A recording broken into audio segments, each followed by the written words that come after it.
two, one, two, one, two, one, two, test, one, two, one, two, test, test, test, one, two, one, two, test, one, two, testing, one, two, test, on it, test, one, two.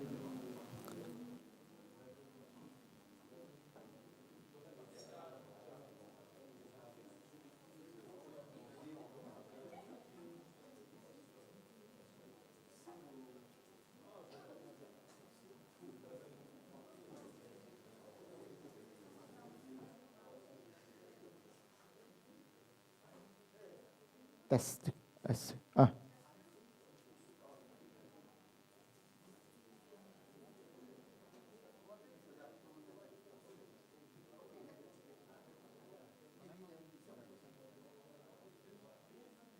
Testing mic.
Hello.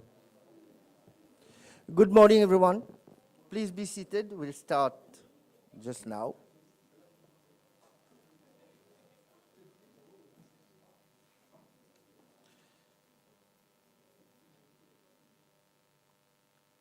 So the agenda time schedule will be changed a bit, but I'll talk to it when I've already corrected everything. But the first item on the agenda today is the group presentation.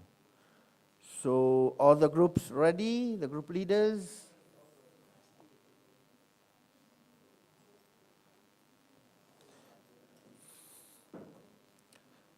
So following the breakout session that we had in these days, now the group leaders will make a short presentation, about 10 minutes, on what issues were raised at the group meeting and also what are the challenges. So I call on floor the first group, Madame Sandhya, please. Madame Sandhya Jagnat.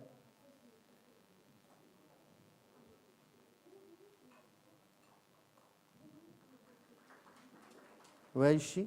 Ah, good.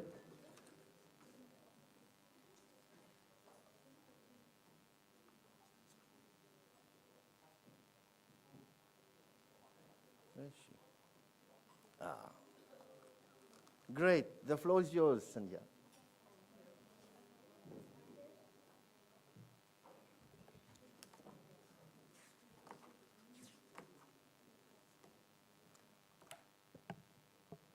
Hello, good morning, everybody. So I am Mrs. Sandhya Jagnat, Principal Culture Officer and representative of Group 1. I'll try my maximum to summarize whatever the details, discussions that we had for the four dimensions, for the UNESCO thematic indicators dimension. I'll introduce first of all my group. In my group, Group 1, the participants were myself from the Ministry of Arts and Culture, representative of the Aprova Sighat Trust Fund, Le Monde Heritage Trust Fund, Rodrigues Regional Assembly, Municipal Council of Portways, Ministry of Education, Science and Research, MIE, the National Archives Department, the National Art Gallery, the Drama section of the Ministry of Arts and Culture, and the Finance section of the Ministry of Arts and Culture. So we'll go, next slide please. We have many slides, we have gone in details, but I'll just summarize whatever deliberations that we had. For indicator 1, environment and resilience, we have gone through all the thematic dimensions, and here are the summary of it. Next. So for the total expenditure per capita spent on preservation, protection, and conservation of all cultural and natural heritage by type of heritage, source and funding and development. So for all these, we have been able to say that we have data available. And for the sustainable management of heritage, climate adaptation and resilience, cultural facilities, open space for culture. Next. So for expenditure on heritage, the budget allocation of the ministry gives details of data provided. For the sustainable management, we have all the parastatals of the ministry, the HTF, NHF, Le Monde, and the representative of the Municipal Council of Portways has details about the PPG management and the management plan. And the National Archives Department has been able to tell us details about the digitizing archival materials that reduces the need for physical storage space, and all the data available are accessible to the public at large. Next. Yeah, and also regarding climate adaptation and resilience, the National Archives Department has said that the challenge they are currently facing is that they are situated in a not well, I can say, appropriate location, but however, they are moving soon and they will be able to adapt to the climate resilient storage solutions of the data that they have. Next. The cultural facilities, regarding cultural facilities, under the Ministry of Arts and Culture, we do have facilities such as the National Library, the National Art Gallery, the different assistance schemes available to the artists, theaters and museums. And the National Archives also, they have several facilities available which they have detailed. Next, please. Regarding open space for culture also, at the Ministry of Arts and Culture, there are different open spaces for culture. Like we have two theaters, the Serge Constantin Theater, the Pointe Canons Theater, and the different CELPACs, and the CFAs, the Centre de Formation Artistique, which are operational. And the National Archives Department also, they have open spaces, which they have detailed. Next, please. The challenges, mostly for the challenges, that is, we have noted that they are at-risk systems, that is, the contexts are subject to constant changes, and data, if not properly captured, they become outdated easily. And this is so because we are facing a lack of trained personnel and digital tools to capture the cross-sector data. And also, we have limited funding and support for the cultural data collection and maintenance. These are the challenges that we have found. Next, please. For the dimension 2, prosperity and livelihoods. So these are the details. Next. Culture and GDP, cultural employment, cultural businesses, household expenditure, trade in cultural goods and services, public finance for culture, governance of culture. These are the list of indicators which we have brainstormed on. Next, please. And the data sources that we have come along for culture and GDP, the Statistics Mauritius. We had a representative of Statistics Mauritius who has informed us that these data sources are available. For cultural employment, again, Statistics Mauritius, Census Data 2022, CMPHS 2024, Survey of Employment and Earning in Large Establishment 2024, and the Census of Economic Activity 2023. Even for culture and GDP, the Statistics Mauritius, and for cultural employment also, we have all these listed. Next, please. For cultural businesses, again, we have certain data as informed by the representative of the Statistics Mauritius. They have given us all the details. And for example, for trade in cultural goods and services, Statistics Mauritius, they say that there are, but however, the major drawback that they say that for all items, there are no HS codes available. So this is one of the challenges that we will take on board later on. Next, please. And dimension 2, for public finance for culture, Ministry of Arts and Culture has a few data collections, and the vote items, promotion of arts and culture, preservation of heritage, and expenses related to cultural activities which are organized by the ministry. Governance for culture, the Ministry of Arts and Culture usually by implementing government program and cultural event, we have data in this connection. Next, please. So the challenges that we have listed, there are many unrecorded cultural activities, livelihoods, which operate outside formal systems, and thus they go unrecorded. And there is underrepresentation of labor category. They are not fully represented in statistics. That is, all the data are not available. And seasonability and instability of cultural jobs are subject to various challenges. Next, please. For the dimension 3, knowledge and skills, we had in our group the representative of the Ministry of Education, whose contribution was highly significant. Education for sustainable development, cultural knowledge, multilingual education, cultural and artistic education, and cultural training. It is to be noted that culture forms an integral part of the curriculum of school curriculum in Mauritius. That is, from young age, children are educated about culture. Next, please. And there is education, the list of indicators we have debated on: education for sustainable development, cultural knowledge, multilingual education, cultural and artistic education, the cultural training. All these, there is also the Ministry of Arts and Culture which contributes in this, because we have our Centre de Formation Artistique, the drama section, and also the Ministry of Arts and, Ministry of Education, through its different parastatals, they contribute to it, to the extent to which the global citizenship of education and education for sustainable development are mainstream, the checklists and the multilingual education, the percentage of instructional hours, and percentage of students enrolled in post-secondary and tertiary education. However, now we all know that the Ministry of Education is split into two ministries. There is Ministry of Secondary Education and then the Ministry of Tertiary Education. So the data capture for tertiary education was not included in this one. Next, please.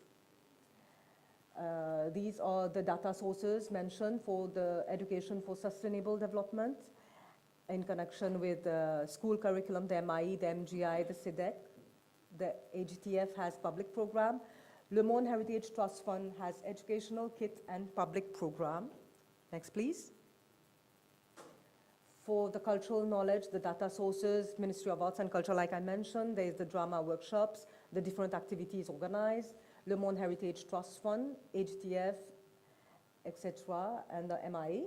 Multilingual education, we have the different parastatal bodies under the Ministry of Arts and Culture. We have the Speaking Union, we have the cultural centers, the activities, the promotion that they do at their level, and also the MIE. Next, please. Cultural and artistic education. Sorry. We have the drama section, and then cultural training, we have the different courses. Next, please. So for this sector, the challenges, we have noted that there are many intangible and informal nature of knowledge. Traditional skills are often passed down orally and undocumented. Excuse me. Lack of standardized documentation methods. May I drink water, please?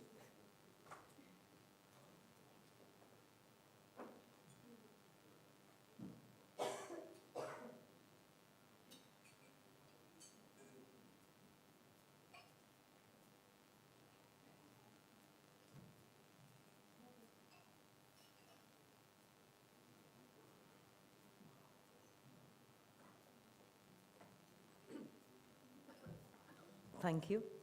So the traditional skills are often passed down orally and are undocumented.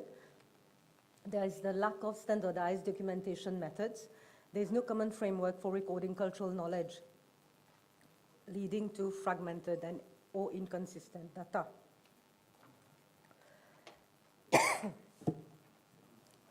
Okay. Next, please. For dimension 4, inclusion and participation, these are the details. Next, please. The list of indicators comprise the following: culture for social cohesion, artistic freedom, access to culture, cultural participation, participatory processes. Next, please. Culture for social cohesion. We have noted that through the ministry, because this is mostly specific to the Ministry of Arts and Culture, because in our mission vision, we have this highlighted. So for the Ministry of Arts and Culture, the cultural events, through the cultural events, the cultural centers, the national festivals, and Speaking Union, we are able to fit in this indicator.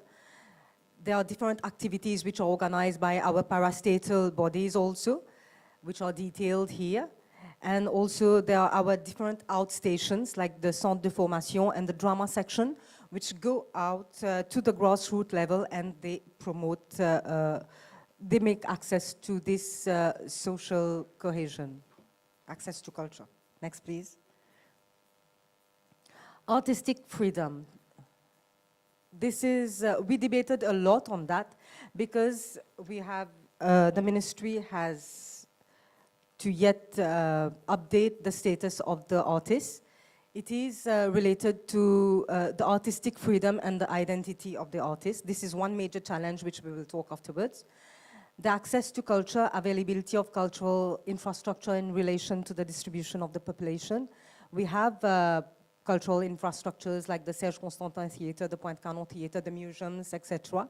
And the Ministry of Education also has the MGI, RTI, the World Hindi Secretariat, the IGCIC, the gym in different schools, which are after hours or during school hours also used for the promotion of cultural activities. Next, please. Cultural participation. We can see that we can get data through cultural events, museums, drama finals, open days.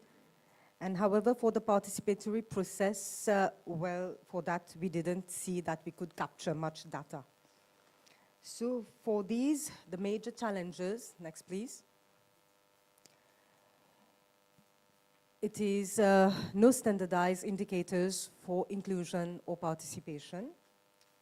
And all throughout, for the four indicators, we took note that there is a time constraint to provide the necessary data and data collection, and there is a limitation on data collection and management. And for the status of the artists, we found that this is a challenge because to recognize the artists and the artistic sector is still, I can say, a challenge for the country. And for Rodrigues specifically, we had one member from the Rodrigues Regional Assembly. So for him, he proposed that this is to capture the whole of Rodrigues. Unfortunately, he's the only one present here, and he's from the culture department. So just like everybody here in Mauritius, to capture the whole data, we have all the different stakeholders reunited here. For Rodrigues, unfortunately, he couldn't give all because he had limited information. And so maybe for Rodrigues to have a more in-depth collection of data, to have all the representatives on board, to circulate the information. And we also took note that most institutions, we work mostly in isolation. All the different stakeholders, like whatever the data are there, when we discussed around the table, we found that somehow we are mostly all engaged into all these activities, but we work in isolation, there is no much communication. So for this, it is only through this seminar that we took note that what are the different stakeholders doing, what is happening in the culture sector. So to capture the data properly, again, the time constraints has been highlighted. And this is what I guess I have been able to summarize all. I'd like to thank everybody, thank Dr. Venkat, and also my team. Together as a team, we work to be able to, in the limited time, to give you the maximum information available. And thank you very much. Have a great day.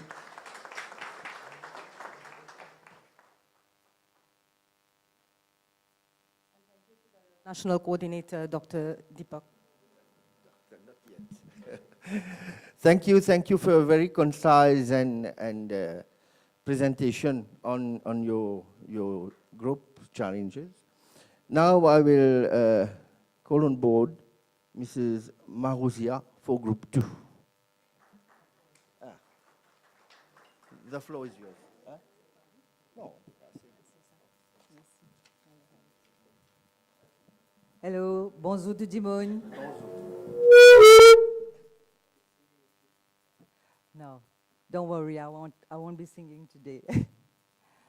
So it's my pleasure to present a synthesis of our exchanges in Group 2. I'm Mauritius Bouverie from ABIN, an NGO. So I'll start with a general remark on UNESCO's. This decision to measure and monitor cultural progress at the national level using not less than 22 key indicators presents a valuable opportunity for the Republic of Mauritius to closely examine our own cultural practices. In Group 2, we had a diverse mix of participants from both public, private, NGOs, and union. However, we regret the limited presence of practitioners, local communities, whose insights would have further enriched our discussions. Despite this, I would like to sincerely thank each participant for their eagerness to contribute, even when discussions proved challenging at times. It was tough. One key challenge we faced was ensuring dynamic participation. In my view, the main obstacle was the language barrier, as the working language was not entirely familiar to everyone. While I will not delve into the detailed results of the questionnaires, these have already been submitted to you, I would like to share the general sentiment that emerged from our breakout sessions. And it will be on 4 levels, as you've asked. The challenges that we think we faced in data collection, the status of data availability and reliability, how we think we should improve the data collection, and our recommendations. Est-ce qu'ils êtes correct là? Allez, right. So our key observations, the group highlighted several points. Culture is often perceived as an informal sector in a broad sense. Number 2, reliable and a huge amount of cultural data can be sourced from informal sectors, provided we adopt a bottom-up approach. Unfortunately, and more so in the cultural sector, it's a top-to-bottom approach, which are normally adopted and which we have inherited from our colonized system. Number 3, there has been a lack of proper data collection and documentation on culture until now, but we think this is going to change. And number 4, because culture is not mainstream, existing data remains scarce. And this is why we commend the Culture 2030, and we think that it will be better that it stands as a standalone goal in the future. And of course, to be able to work, the methodology we used was the SDGs. Additionally, given the strong focus on questionnaires, time constraints limited our ability to engage in in-depth discussions on the presentations of the 4 dimensions delivered beforehand. So I'm going now to list the challenges that the cultural data presents, particularly due to the intangible, diverse, and context-specific nature of cultural expressions in the Republic of Mauritius.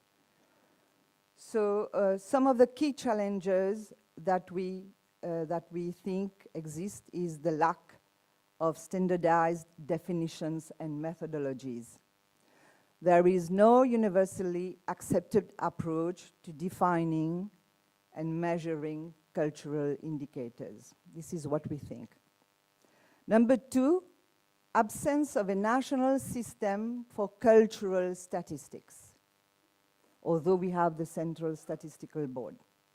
So Mauritius lacks a dedicated system for recording cultural statistics, and it's not an easy thing to do. Existing data in the public sector is often incomplete and does not accurately reflect reality. On the other hand, informal cultural sectors, such as traditional crafts, remain largely undocumented. Now I'll move on the difficulty in quantifying certain cultural data. As my previous colleague said, oral traditions, rituals, and aspects of cultural heritage are particularly hard to measure. We all agree. And hard to record in statistical terms, but not impossible. So, have we lost valuable data in Mauritius? I think so. As of 2025, significant cultural data has already been lost, and this is forever.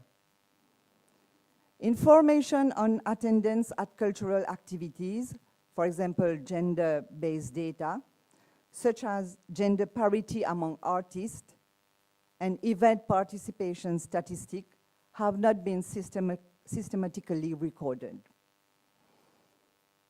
Event organizers often do not keep track of this information, resulting in irretrievable gaps in historical data.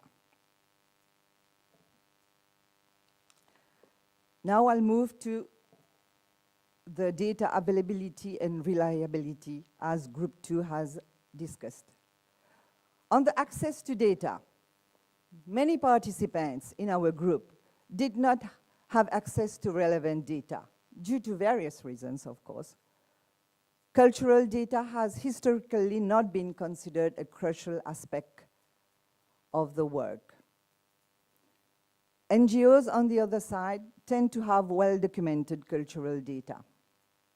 At the ministerial level, not all departments have adequate data collection systems in place. And on the data accuracy and reliability, we think that some figures presented during discussions raised concerns, as they do not seem to reflect the reality. For instance, the export figures for musical instruments appeared significantly inflated. Even GDP calculations are not entirely reliable. Given UNESCO standards, economic data must be properly calculated before receiving approval and getting green light. So how do we improve the data collection?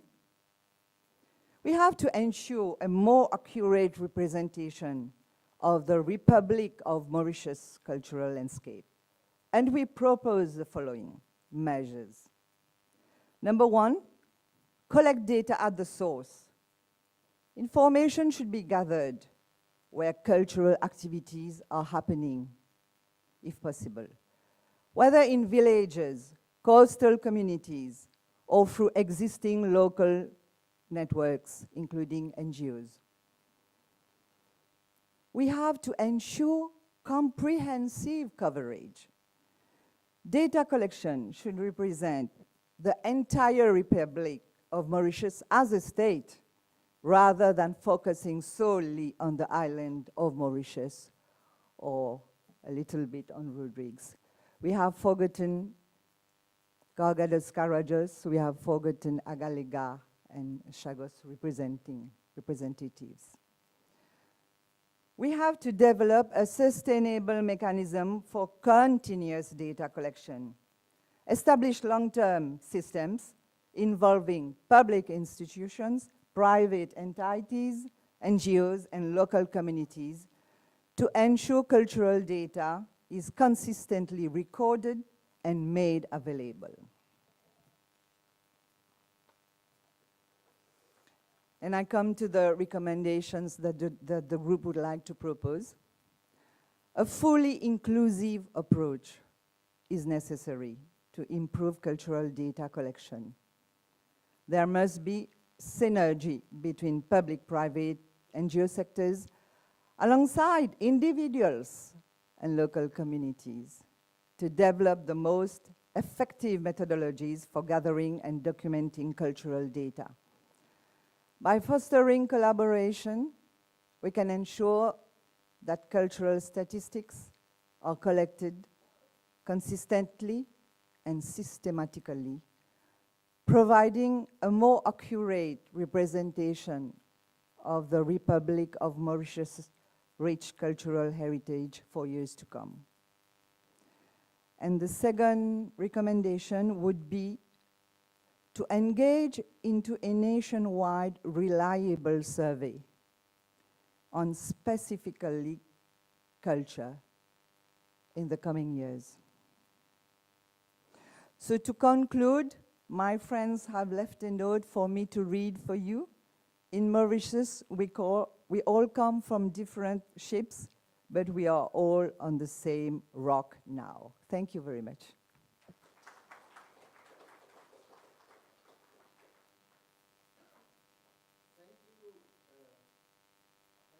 Mauritius for your very interesting points and recommendations. Now we move on to group 3. I will call on board Monsieur Ranganaden. Voilà. From Aprawasi Ghat.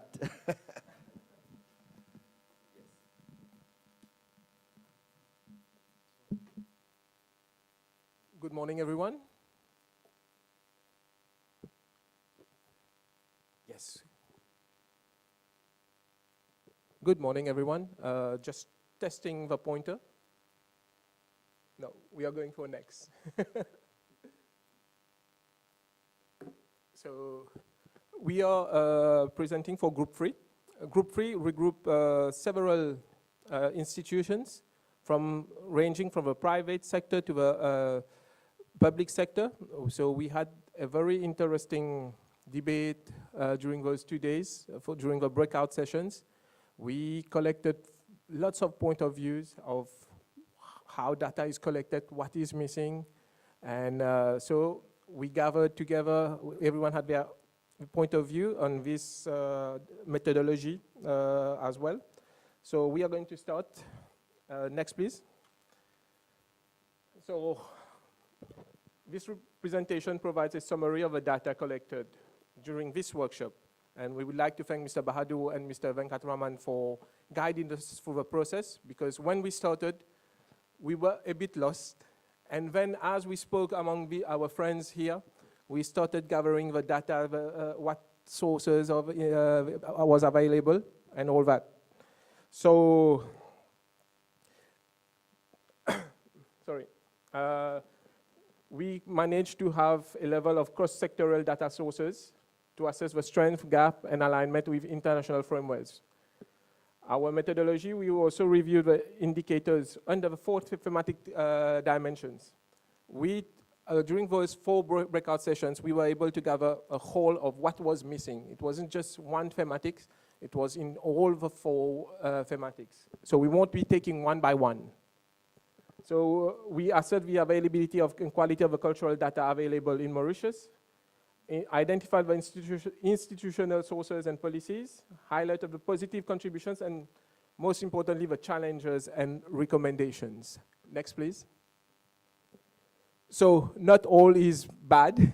We managed to see that there was a lot of data available in Mauritius.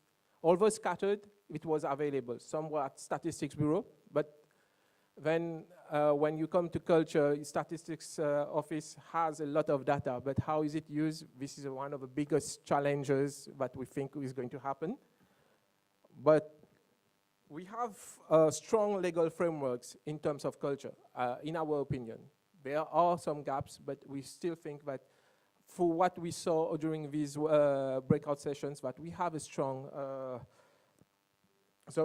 we have a strong legal framework for heritage governance in Mauritius.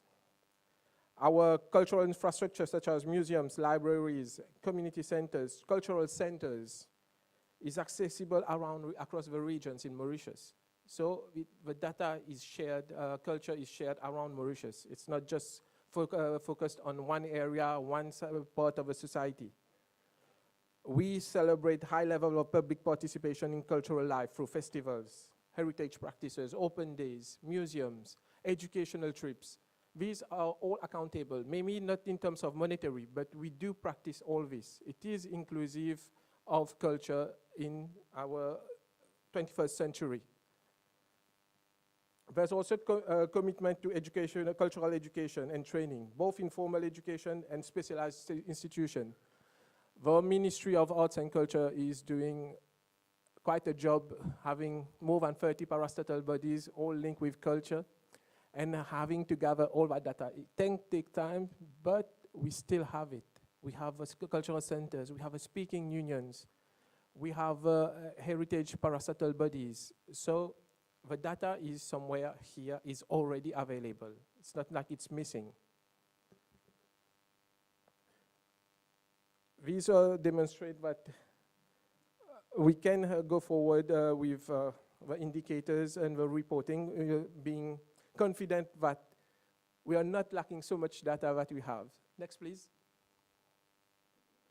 Of course, there are other challenges. The challenges is very, in terms of GDP contribution, what figures that we have is that comes from the Economic Development Board. But it doesn't take into account the formal sector, but also the informal sectors, which are linked with culture. So when we say that the creative industries in Mauritius are around 3.5% of the GDP, it may not actually reflect this figure. It can be a little bit higher, but we need to account for it. We need to find that methodology to account for what is being informal sector to be doing in that. One other example is the gaps in the cultural trade data. What SMEs are doing in terms of products, in terms of cultural products. These are not really accounted for. I think the MRA and other institutions, Statistics Bureau may have it, but we have not been using it to align with a cultural policy. So this is a thing that we think should be looked at as well. How much the trade, cultural trade contributes to the economy of Mauritius. Also, there's limited interaction, I would say, and coordination between cultural sectors and the statistical agencies, mainly because we have never thought about it like going forward and having quantified. We always thought that culture should be apart from being quantified in monetary value. But now we do understand that it is important to go forward. It is very, very essential that we have some figures. And we need that collaboration between the Statistical Bureau, between cultural agencies, the Ministry of Arts and Culture. Of course, we have noticed in our group data is limited in terms of climate change and its impact on cultural heritage in Mauritius. And we think that the data are scattered. And Mauritius being a small island developing states, we are vulnerable to those impacts it's going for. So it's time really to put all those data accessible to everyone so that when we are doing a policy, we take into account the climate change. Of course, limited budget and funding jeopardize sustainability of culture. But this is something that we need to address, and this is something that it's not new. It's not like wherever we go around the world, the first thing that everyone tells you is that there's no funding. We start everywhere, there's no funding, there's no money. But if we can move forward and show that we can contribute to that without big fundings, maybe we will be able to go forward in the culture sector. Should somehow feel it. Next, please. To conclude, I won't be taking that long. We think that the mapping exercise is just the beginning. We have been gathering together and saw that there are many data. For ourselves in the culture sector, we have now noticed that there are many data in different ministries that can be used, but if we ask them, we can have that data to continue our work and provide policy making. We need stronger partnerships in between ministries, cultural institutions, and National Statistical Office. I think one of the tools that we need to develop is a digital tools to build cultural database for the creative sector and having the participation data. So in that way, we all know we have the data, the amount that we are sharing. Maybe this is the indicator that UNESCO is going to provide us with that reporting. However, it shouldn't be limited to just guiding to reporting. We believe that it should be guide policy making as well to truly integrate culture in developing planning in Mauritius. Mauritius has the foundations. Now we have to innovate and collaborate together to move forward. And we think that this workshop was really fruitful for us in Mauritius. We would like to thank the Ministry of Arts and Culture, UNESCO, Mr. Venkatraman and Mr. Bahadur for all the good work has been done during the 3 days. Thank you.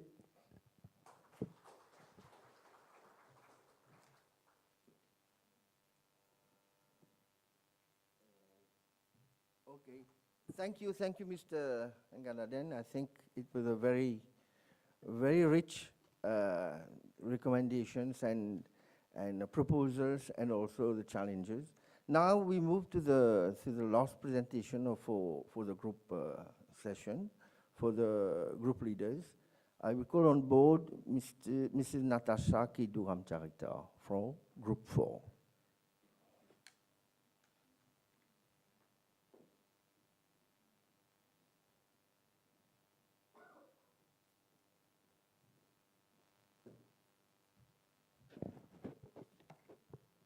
Thank you, Mr. Badu. Good morning, everyone. So I'm representing Group 4.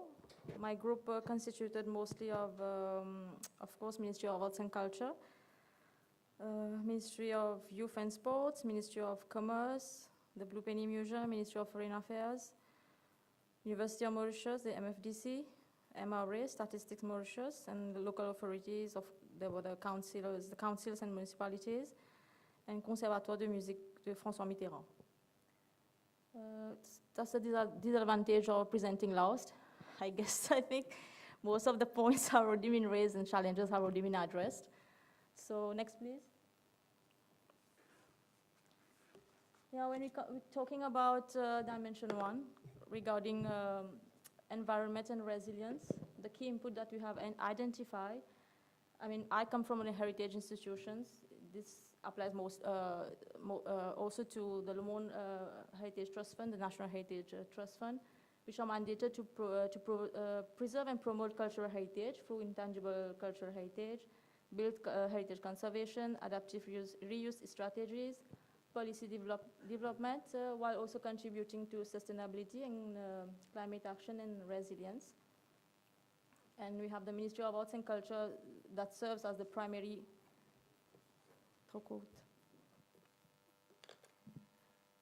we have the Ministry of Arts and Culture which serves as the primary facilitator in providing cultural facilities in terms of open spaces to promote heritage and also providing budget.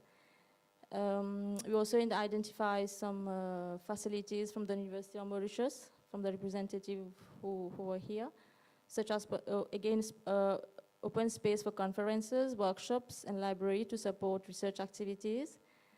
And from the municipalities and council, they have established recently mechanism to address climate change by integrating the National Heritage Fund into the National Emergency Operations Command.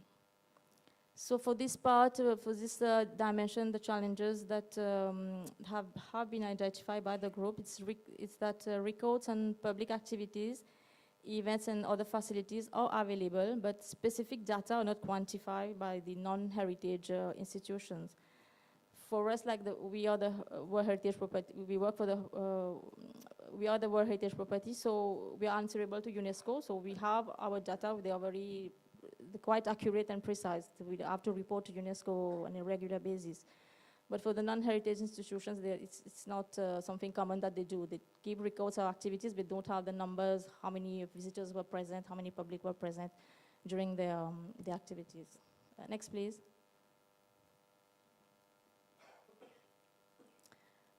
Coming to Dimension 2, which talks about prosperity and livelihoods, the key input that we have identified is that creative sector, which encompasses visual arts, music, film, fashion, design, contributes approximately 3.5% to Mauritius GDP. And hopefully, we at Pravasigat, we are coming up with a project on Heritage District, which is going to be found in the buffer zone of the Pravasigat. So this is hopefully, I mean, it's going to boost up the creative sector. And we also have heritage sites, museums, and other cultural sites which generate employment businesses through tour operators, guides, and local craftsmanship. Data for trade in cultural goods and services, for example, export of paintings, are available at the Ministry of Commerce and Consumer Protection. This is what input we received from the representative of Ministry of Commerce. And the challenges which were identified is that often data are extracted from online sources for submission to UNESCO. If just UNESCO is requesting the Ministry of the Department or other department any information about any specific indicator, So if they don't have the data available, what they do is just go online and extract the information from there. And this, of course, it results in inaccurate data. There also lack of necessary infrastructure for collecting reliable data on diverse cultural activities. We don't have like a common database where all the information are easily accessible. Input from different departments often do not match, so the relevant ministry has to check and analyze the information itself to ensure accuracy and reliability for decision making and reporting. Next, please. With regard to dimension 3, when we talk about knowledge and skills, at the Pravasiga Trust Fund, we engage a lot with the local community. In fact, it is what is recommended by UNESCO. We need to include the local community in any discussion or policy decision makings and all. So what we do at the Pravasiga, it's through elders and youth, of course. We organize outreach programs in schools and in senior citizen centers. The local authorities, they have pre-primary schools, a learning corner, sewing classes, interpretation center, and slavery at Pamplemousses, karate, Zumba, yoga, culinary competitions, and traditional songs and dances. And these are mostly carried out on a monthly basis, and it is free of charge. There's also Conservatoire de Musique François Mitterrand, which provide vocal and instrumental classes. Centre de Formation Artistique, they have 4 centers around the island. They offer leisure classes like drama, instruments, fine arts. Centre de lecture publique et d'animation culturelle. They advocate for reading. There's also the Bhojpuri Speaking Union, which promote Bhojpuri folk songs in Mauritius, like the Git Gawai. They have around 53 schools around Mauritius. And also we have training for local heritage professionals. And the challenges here that while relevant data exists, same could not be included in the questionnaire due to the absence of the concerned officer in the workshop. I would just like to cite the example of the representative of the Ministry of Youth and Sport. The fact that he is from the sports department, he knows that there are data available for the training of youth and all, but he doesn't have the data, so he couldn't include it in the questionnaire while filling it. So that's something that we identified. Next, please. And lastly, regarding dimension 4, inclusion and participation, it's involving schools, youth, elders, and community groups in heritage-related programs. This is something that is being done on a regular basis by the Ministry of Arts and Culture, even the heritage institutions. And we are mandated to do that, so we can't escape that part. So we have also music day, workshops, open days, and free access to cultural heritage sites. We also do regular consultation with the local community. This is something that we need to abide. We need to be in alignment with the framework of UNESCO. So we need to, whenever we are planning to do something new, we're devising a policy, we need to consult all the local community, people living around the heritage property and all. So the challenges here that we identify here is that no policy related to artistic freedom was identified, at least in our group. Measuring gender is considered as sensitive in some social contexts, potentially leading to non-response or discomfort. Sometimes there are people, if you are you are organizing an activity, you have to distribute a participation form where they have to fill in the details. Maybe they will not like to highlight what they are, which gender they are. So, but of course, and regarding visitors, when we are talking about gender, sex ratio and all, when we have visitors at the Pravasigat, we do keep record about number of visitors. They are the youngsters, their children, tourists or residents, but we don't keep records whether they are male or female. So that's what we have identified in our group. And yes, last slide, please, the next one. Next one. We have a proposal from Group 4. Considering that we have many challenges with regard to collection of data, that's why we are here today, because we don't have it like a centralized database where we can collect all the data easily. So what we are proposing is the creation of a centralized database for data collection from public and private bodies on the diverse relevant indicators that we have gone through during these 3 days. That's all. Thank you very much.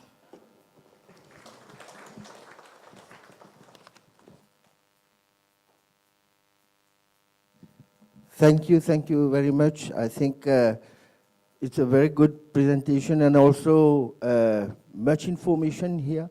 So from these presentations, it is clear that we are all passionate of culture. This is one. The second, we know there are data and we are very keen in using this information. This is the most important thing.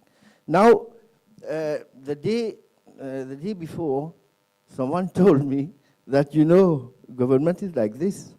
So you may have a lot of information and you keep it in the drawer.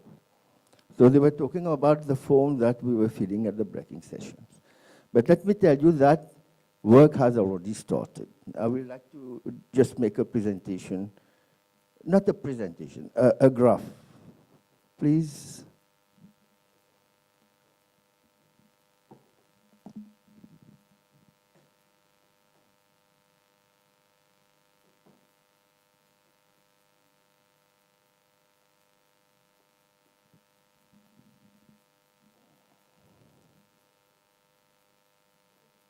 So when we left yesterday, we have already started working with the information that we have collected here. So this is, we've been working on the sheets that you have given us, and we have come up with some information showing that the work has already started.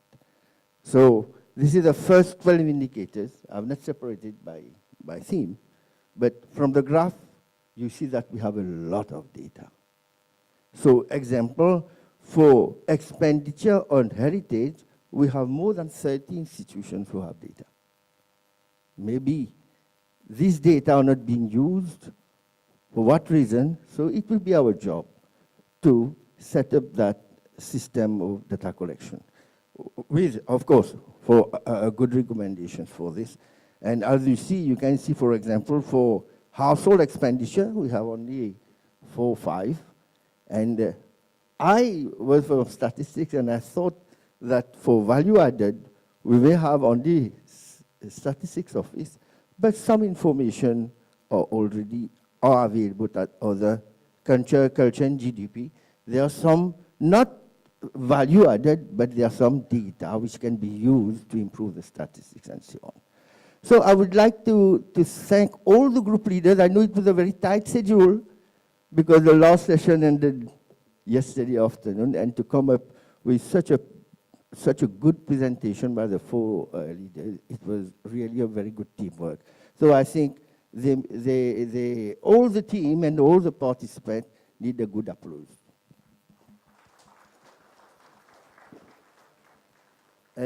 Now, unless Mr. Venkat has something to say.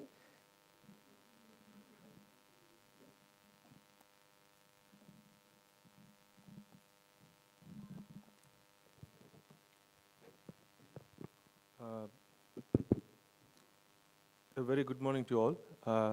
First, let me thank all the 4 groups for excellent presentations. For me, it was very enriching. Very interesting observations, especially on the issue of data in terms of what is available and what are the challenges in collecting data. So in that connection, because there was a lot of points raised about what is available in the within the government websites and government departments and also other public institutions, as well as the NGOs and private institutions. So these are just a few things that I want to remind you going forward, whether be it for our purpose or even for your own purposes. When it comes to data, we always talk about the quality of data. And before we look at quality of data, we first have to see what is the source of data. Why we are asking because through the source, we start looking into who is collecting, what sort of background they have in terms of capacity to collect, because not always, sometimes people who actually say that they are publishing, they are actually collecting. They may even outsource, they may ask a third party to collect.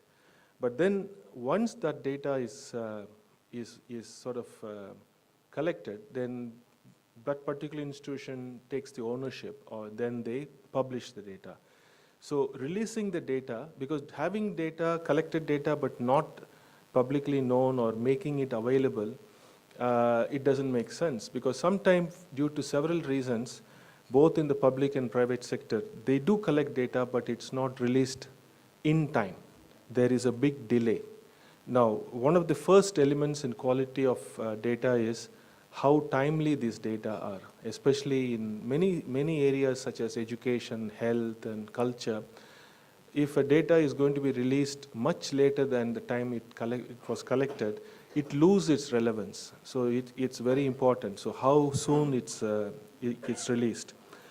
Designed, what was the sampling design, how they ensured to reduce bias in data collection, and so many other things, how they train the enumerators, the entire process of preparation of the tools for data collection, sampling, training of the enumerators, data collection, data cleaning, data processing, that is keying in of data, everything, and then the data validation, and then the preparation of the analytical reports. This is a whole set of series of things, and quite often major data collection like Statistics Mauritius and other organizations do share all this information.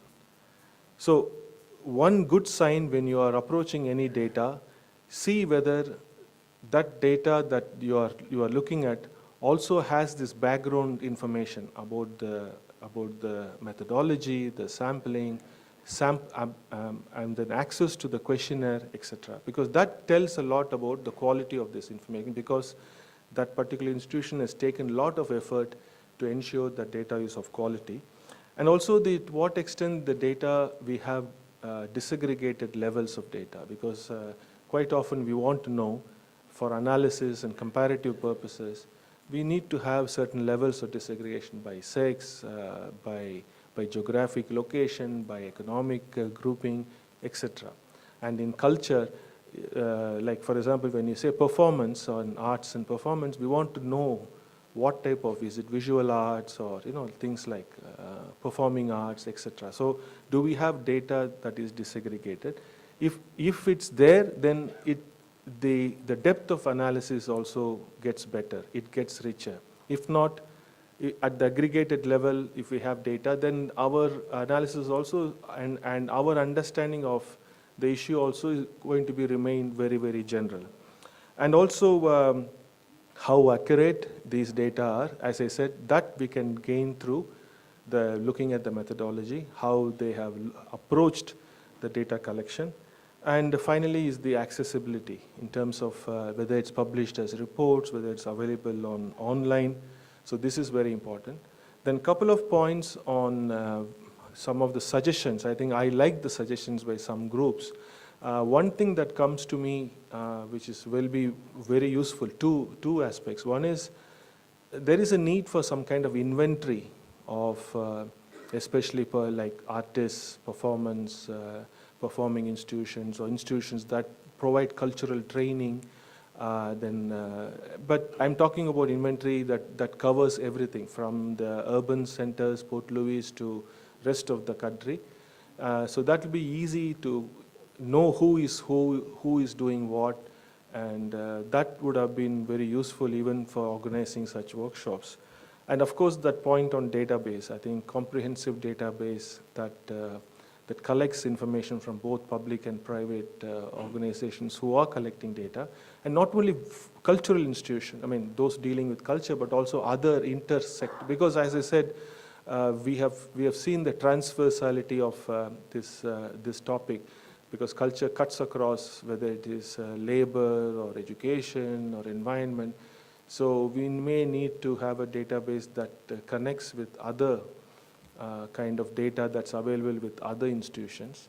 So that would then will be a good starting point as we progress towards and to actually documenting the entire cultural processes, cultural sector situation within Mauritius, and that will help for us to identify what is missing, what needs to be done in terms of policies, in terms of allocation of funds, and also partnership, because partnership between the public and the private organizations, and also the role of community, because community is something that's, from the presentations I've seen, it's very weak in terms of community's participation, but we don't have enough data, evidence that we can support because it's still missing. So all these things can be sorted once we look at what is available through a database. I think so. I really thank all the 4 groups for raising these points. I think this is good for the Ministry of Culture to take forward, and also for us also to for providing any future support. Thank you so much.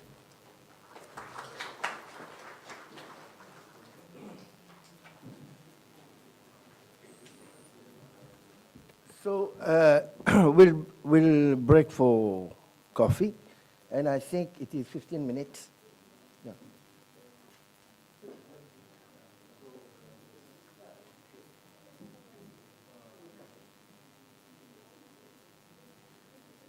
So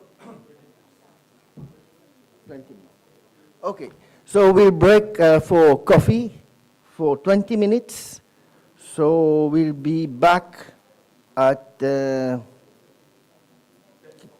10:40 for a presentation by Dr. Venkat on the project work plan. Thank you.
right?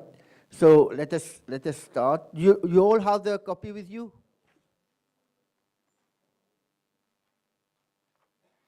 So the work plan is in fact the work plan of the project, right? It starts in May, where we had our first meeting, and then it will end up in October, at the end of October. And you have different activities. I won't go into the details, but it is what will concern you mainly will be the data collection process. So at the beginning, it is the planning. Right? In May, it is mostly the planning. And in June, here we have the workshop, followed by the data collection. You see, data collection in the process, we need to complete the data collection that is already existing, because we are not going to devise methods of data collection and so on at this stage. It will come maybe in the recommendations and so on. But these 2 months, June and July, you will be hearing of me. So I will be contacting you, me and my team, of course, Yusuf Baksu will be with me. We'll be contacting you and arrange for meetings to see how is your data. So be prepared, whatever data that you have now, whether it is registers, it is in Excel format, whatever. Will come and see and discuss with you to get some information about the quality of the data also. So our next, this week, just after the workshop, we need to capture all the information that we have sent in the sheets. And by next week, we'll start preparing a schedule for our data collection. That is why in your sheet that we have given you for all the indicators, I think all of you have filled in 4 sheets for 4 themes. We have a column where we have said the data that you have, the latest version is when, which you have, already have. It may be in a register, it may be in Excel sheet, but those which you are planning to collect, say, in September or something, this will come later. But for these 2 months, it is the data that you have. And according to the date that, there's another column where we have said when the data will be ready. In your sheet, I'll come to each group and explain it clearly yesterday. You have to fill in the date. I don't need exact date. What we need for these 2 months, week 1, week 2, week 3, week 4, June, week 1, week 2, week 3, week 4, July. So you specify which week that we can come at your place and collect the data. Right? So it is very important that you fill in that part, because it will help us to have our work plan ready, and it has to be validated and so on. So these parts need to be filled in. If you cannot give the data by July, but you put it is November or whatever. We will decide what in these 2 months what we can get. But you please put the month, the week, and the month that the data will be available. All right? This is the first thing, and also the latest version that will help us a lot.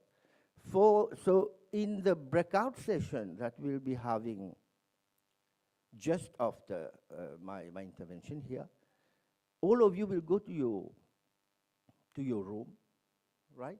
And in your room, we'll redistribute the form that you have already filled in. So it will be an opportunity also for you, if you have missed something, you have a look at the form, or if there's any additional thing that you want to put on the form, right? And you'll keep that form. There will be 2 breaking sessions. When the work plan, we will focus on the work plan in that, in the first breaking session, and then you'll need to come back here, note the time, 11:40. 11:40, you need to come back here, and there will be a presentation by Dr. Venkat on policies. After that, you will go back to your room to discuss on policies. We'll come back to when Dr. Venkat will ask you, we'll tell you exactly what you need to do in the breaking session concerning policies. But this will be after the work plan breaking session. Is it clear? Any question? Ça veut dire soit je tout comprends, soit je tout pas comprends. Okay, so I think if you look at the work plan after the data collection process, just briefly, you'll see that we need to update the data validated by UNESCO, by Dr. Venkat. Once it is validated and validated by the ministry also, we will be, at the end of the project, we'll be downloading it on the UNESCO website, the indicators.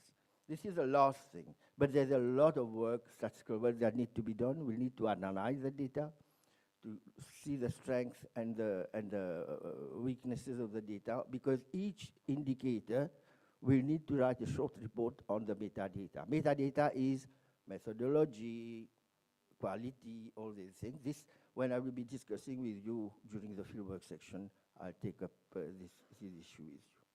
Okay, so let us break it. Same group, same leader, but there will be no presentation of the leader as such as it is today. It is only the collection of information from each one of you.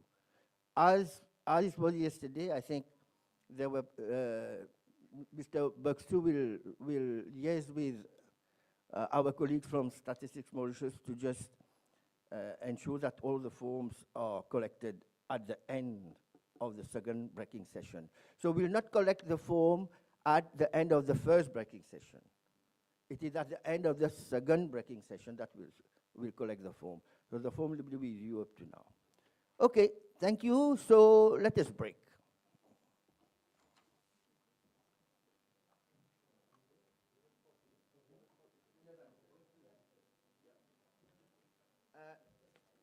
S'il vous plaît, je vais dire 11h40 de tout bien cité là, parce que pour une présentation.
On policy will take place now. Thank you. You also have a sheet in your workshop kit where you have the policies. Please bring out this sheet.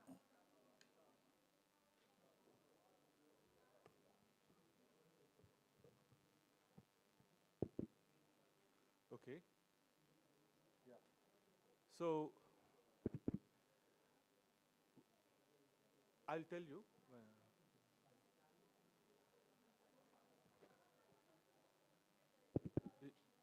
Is it okay, no? Okay.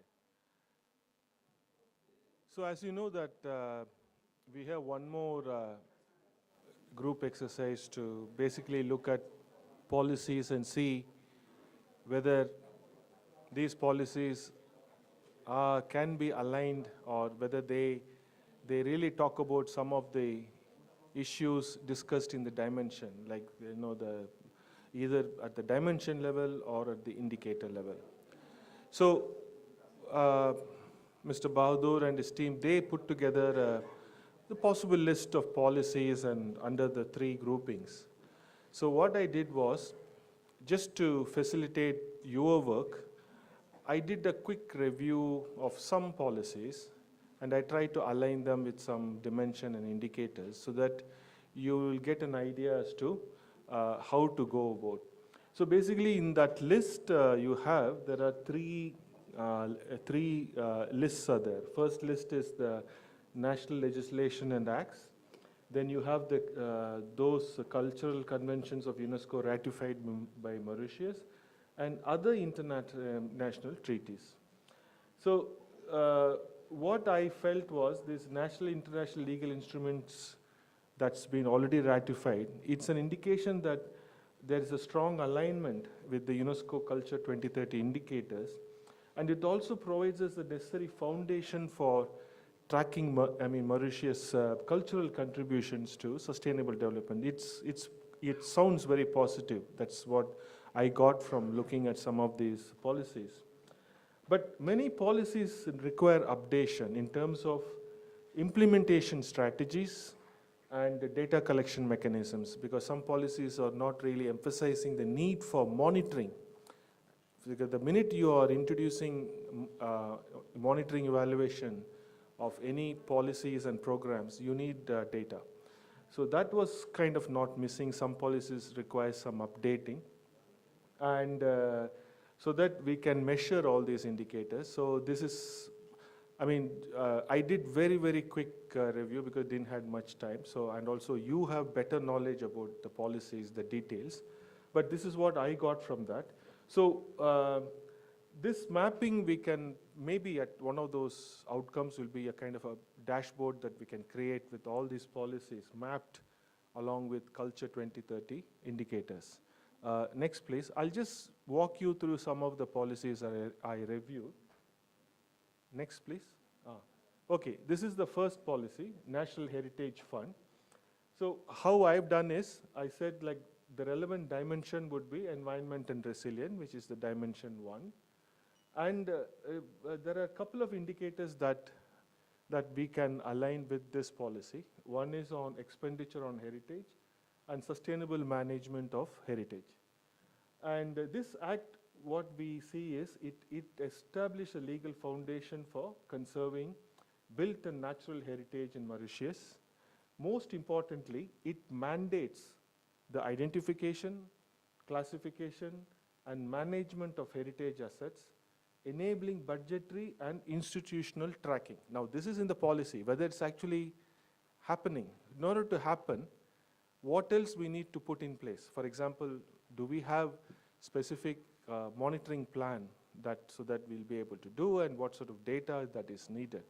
But at least this policy is there, which can guide in terms of aligning the 2030 indicators with this policy. So this is one example. Another one.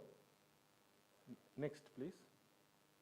This is the Le Morne Heritage Trust Fund Act of 2004.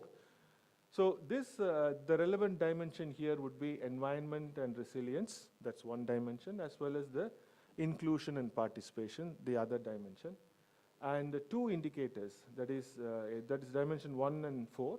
So the indicators will be probably that aligns well with this is indicator 2 on sustainable management and 18 on culture for social cohesion. Why? Because it manages the UNESCO World Heritage Sites commemorating resistance against slavery, supporting inclusive narratives and community-based heritage governance, because there's a lot of programs, outreach activities done by the site, encouraging, and also I would say even we can put in learning dimension also in this.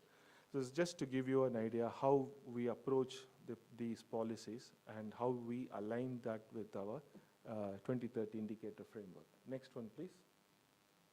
This is again Apravasi Ghat Trust Fund Act.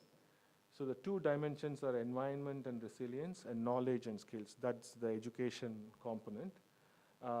Because I also visited yesterday, I was fascinated because there's a lot of outreach activities, education programs meant for students and youth, because that connects them with their history of how it all came, how it started. And that's a very important dimension.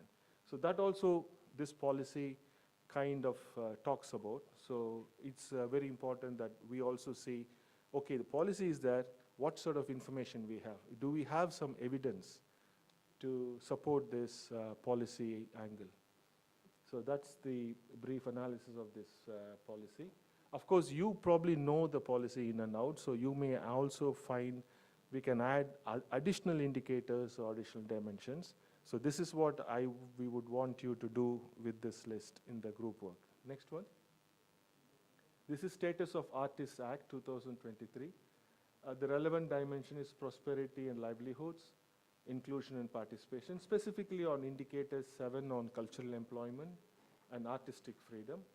So it's a milestone for artist protection, and this act offers legal status, including pension benefits and labor rights to artists, enhancing the creative economy and freedom of expression. So the policy actually has all these things.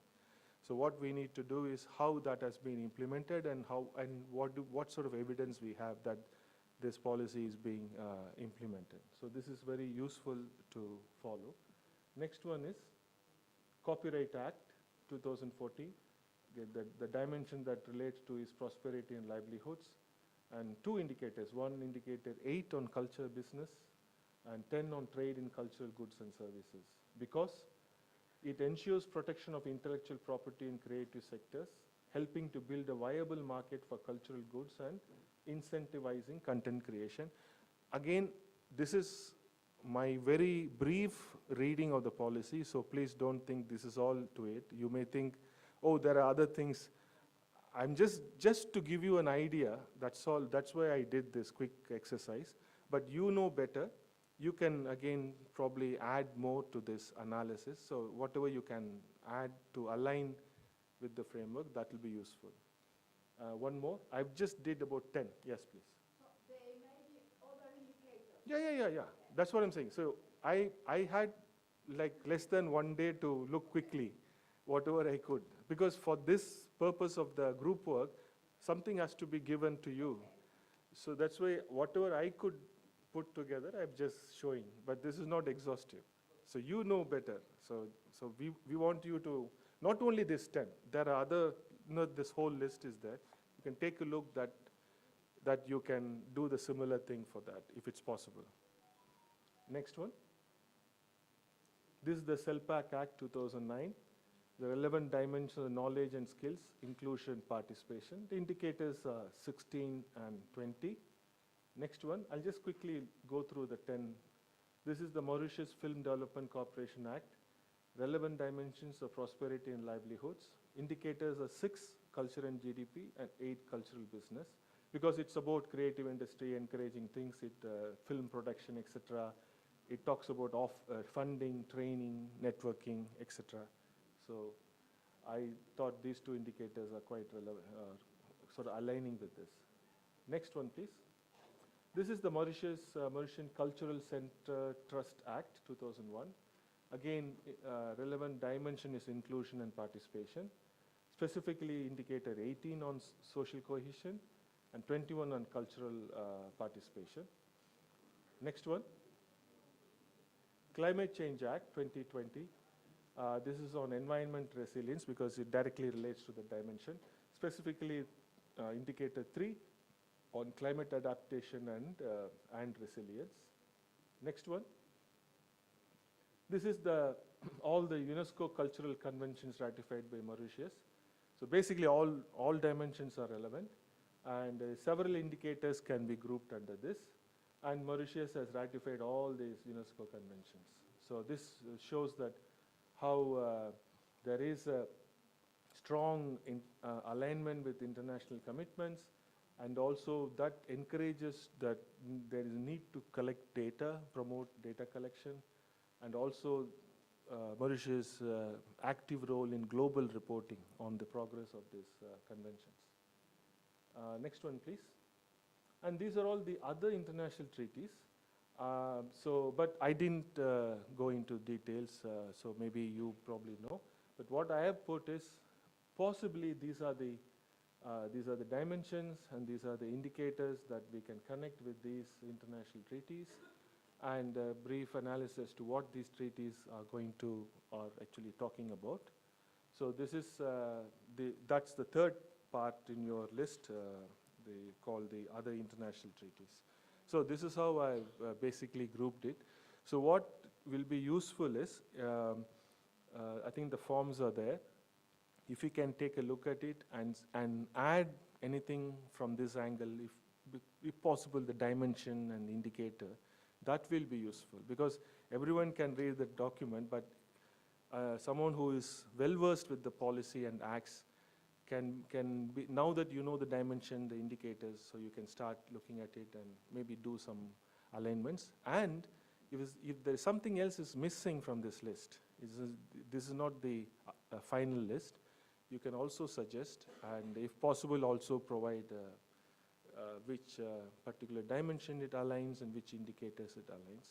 So that if you can add that in that form in the group work after that, that will be very useful to start with, because we need to do the complete review of policies as well as looking at the data and see how all relates together, because what is the policy environment for implementing certain things that are under this culture framework, and what sort of data is available, because unless the data is available, we cannot monitor the specific issues under this framework.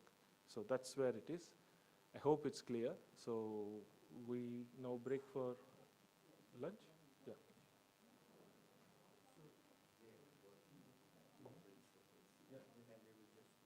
Yeah, they can also do that. Okay. I'll just, yeah. Mm. Now, Adit, this is the information that we need. Yeah. Yeah. Please, you add it. Now, what we'll do, we'll have lunch just after, and I think 20 minutes to 1, we'll be in the group breaking session.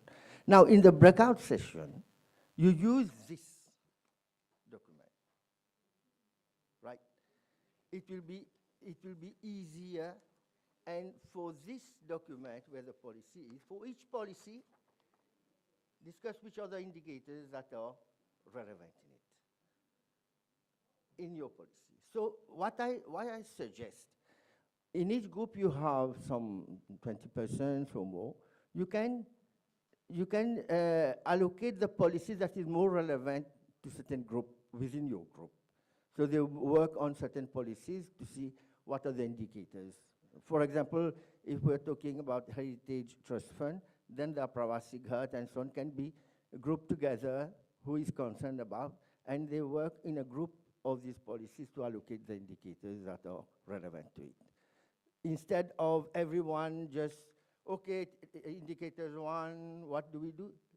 Separate it group-wise according to what is relevant to you. Is it clear?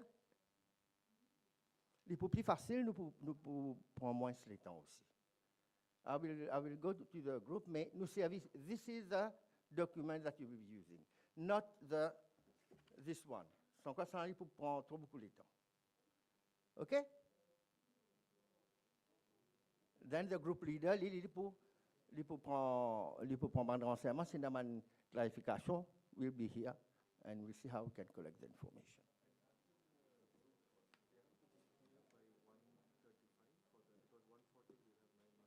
Yeah.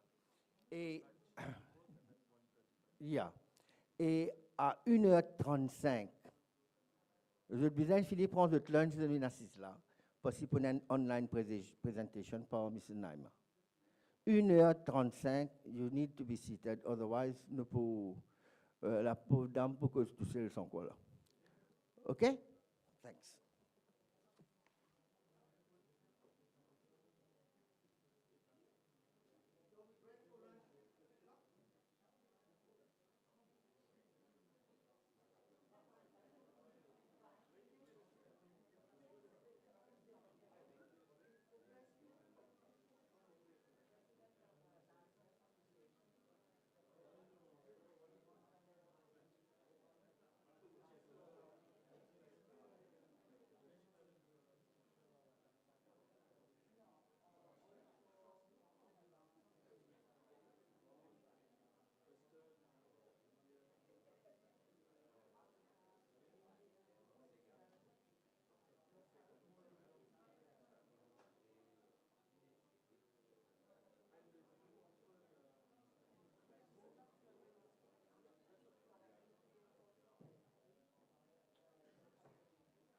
OK, let's break out for lunch. Nous prenons 30 minutes là. Pour rentrer dans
recording in process. So I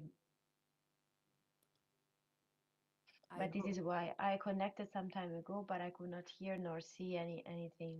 So let's see. Yeah. Now, yeah. Now I am seeing. Mrs. Yeah. Naima, And now you? you can start. Yes.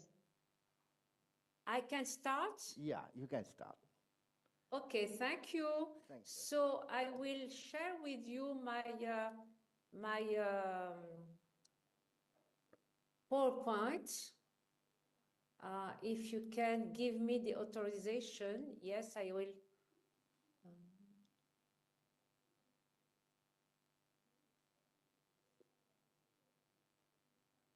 Please.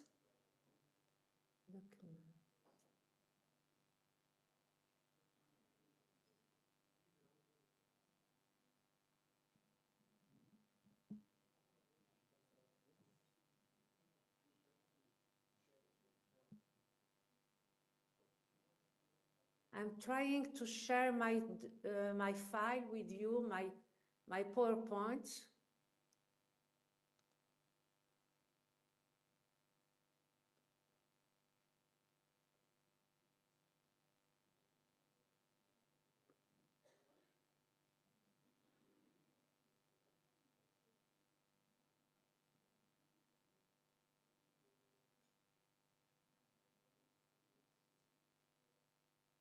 I have difficulties to share it. Are you listening to me? Naima, on my side, I can see your screen. Before there was a sort of a dashboard. Yeah. I don't know if the team in Port Louis can see it, but try perhaps to share it again with the arrow in the box To below. submit in the box? Yeah. You think Naima, we so? can Yes, see now. now it's And visible, now at I least on think my they are end. seeing it now. Yeah, I Naima, we can see think. that. Yeah, we can But see your maybe the Hello? team. we lost Are you hearing me? Yeah, but we lost your presentation. And you lost my presentation? Can you again make sure you're sharing your desktop, whatever it is, so that... I am not hearing you very well. Sorry. oh,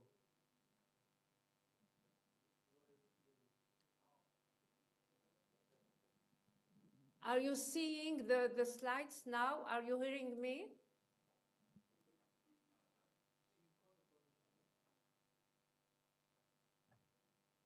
On Naima, my can side, I you, can hear and see your can presentation, you, but when you press the share button, you can, give access to your desktop so that it's easy to... Sorry, Yeah, but now it's coming. Now it's coming. now it's coming. Yeah, Okay. now we can see. So, You can start. okay, but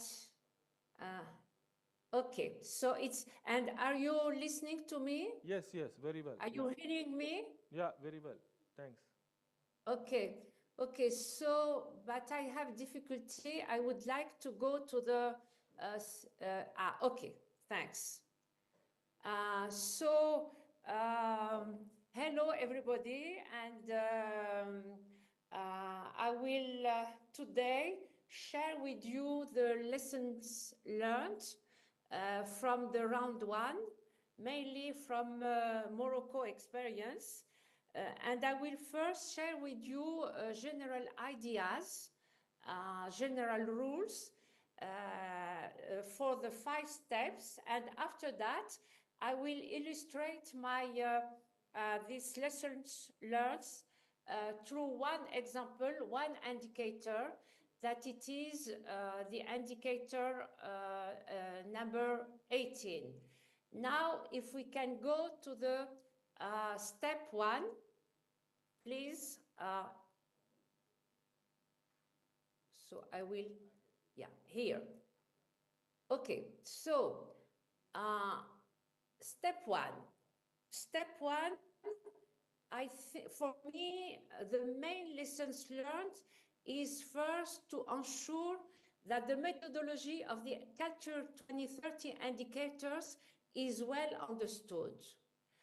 And for that, you have to assess the time needing for capacity building of the national and local team and for all the stakeholders.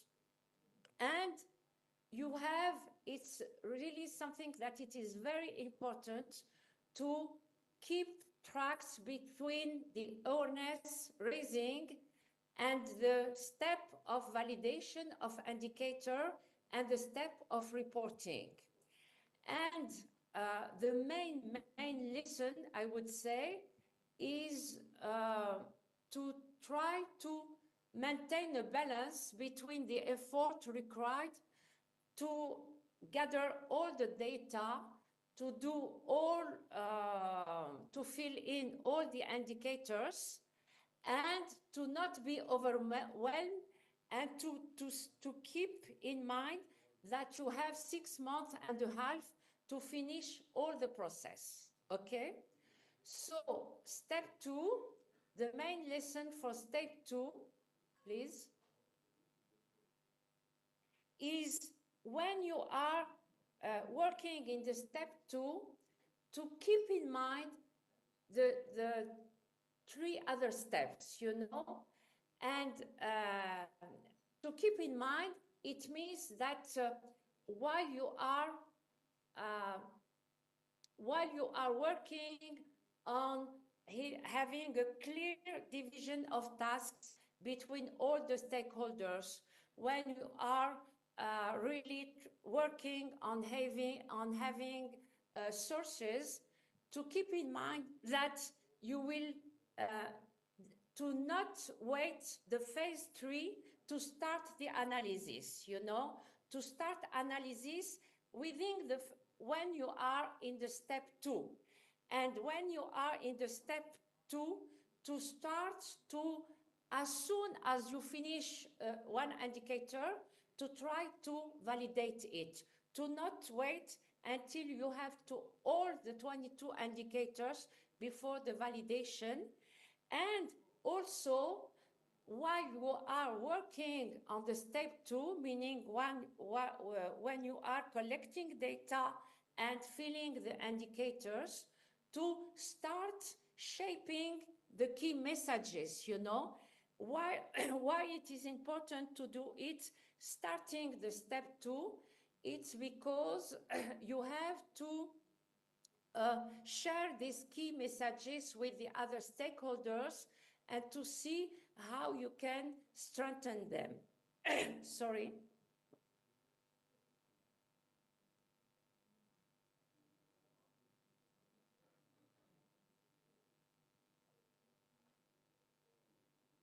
I am trying to go to the other slide.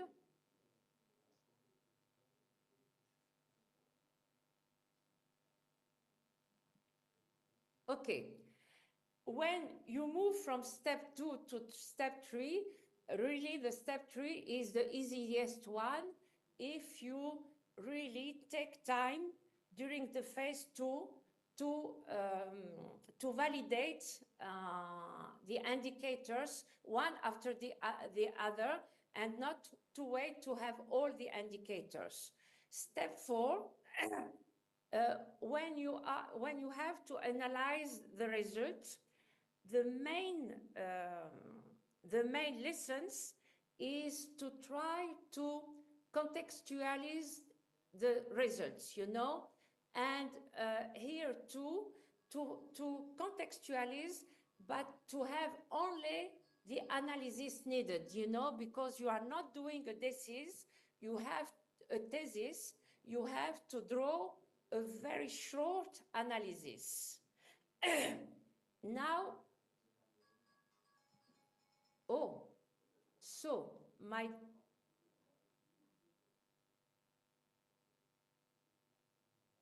sorry, because you are showing a previous, it's, okay, no.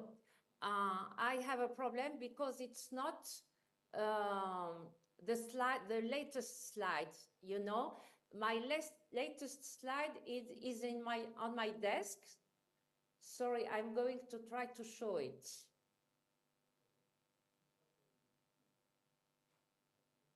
If you can remove this one.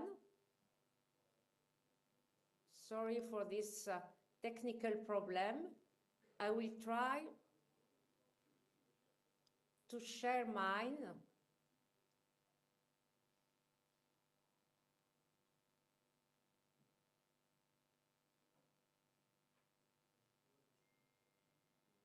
Sorry for that.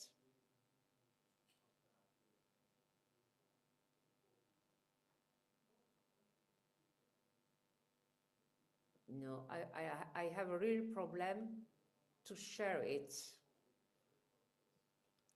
Anyway, I will speak about it without showing it. I would like to illustrate the main all these general lessons by the number 18. The number 18 is about assessing culture for social cohesion.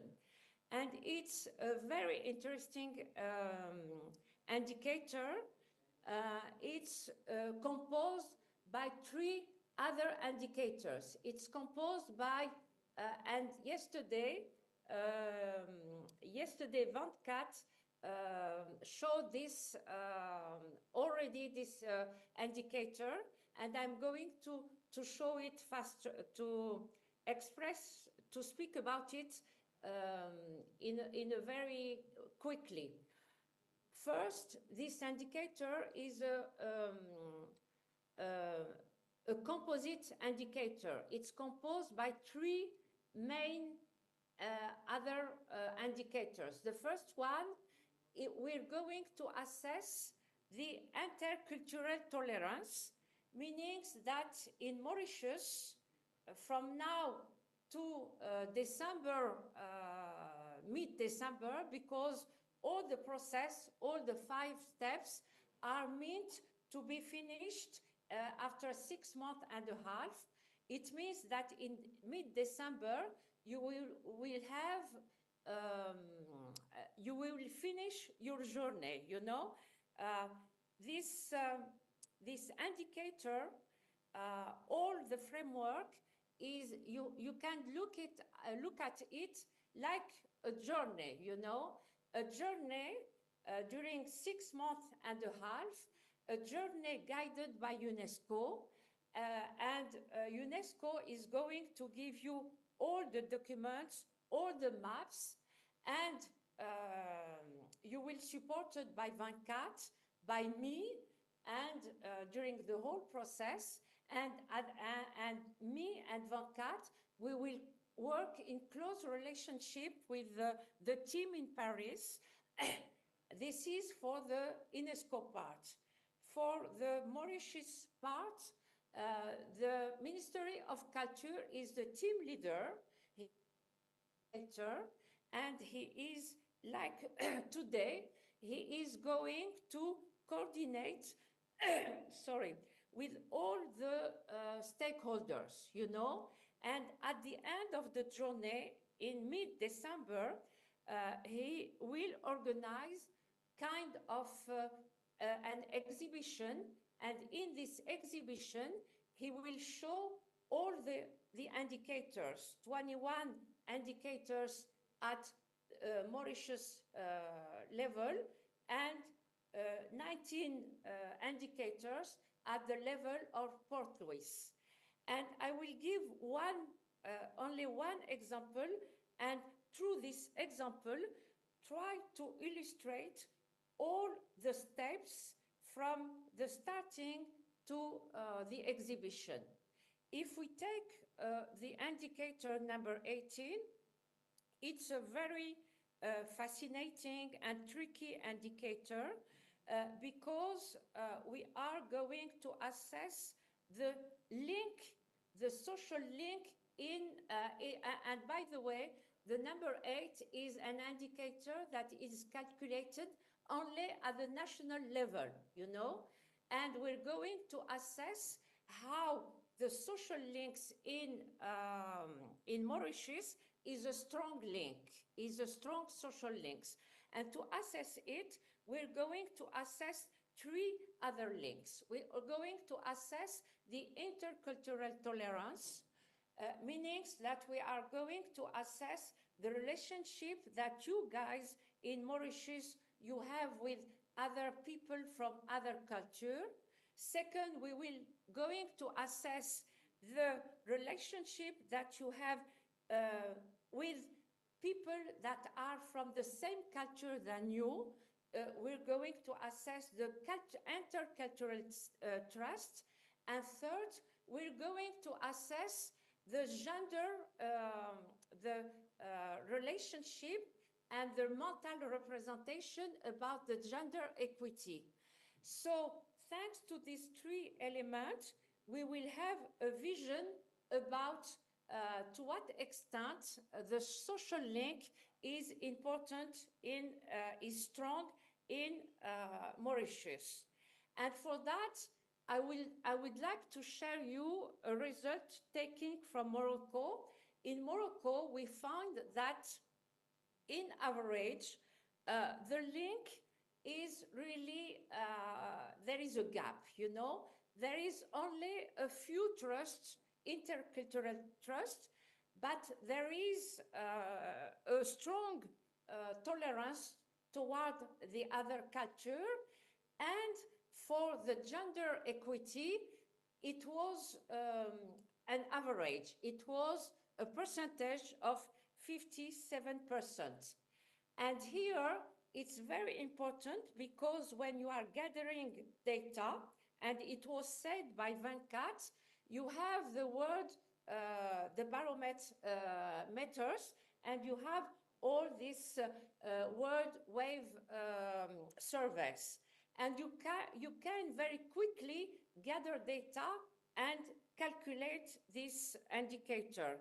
But when you did this during the step 2, your works is not finished because you have to try to find is this result is in line with what you know. And here I would like to tell you that yesterday I spoke a lot about stakeholders and the support from Statistic Mauritius for all the economic indicators. And I spoke a lot about the Education Ministry and how he's going to support to fill the indicator related to the education. And here I'd like to tell you that for this number 18 and for all the dimension 3, dimension 4, we need the help and the support of scholars. We need the help and the support of the university.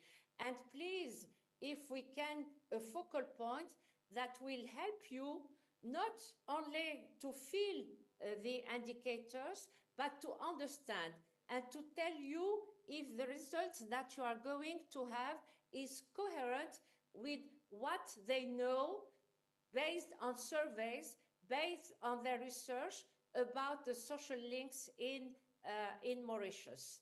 And I think that here, you know, it's an example to show you that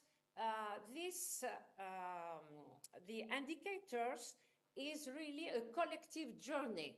It's a collective journey, and for UNESCO, the philosophy of this methodology is to be a transformative process, is that all the stakeholders learn first how to work together to produce data, solid data, but hopefully they will learn how to work together to another step, create partnership, how to have a joint project about culture in general. And thank you.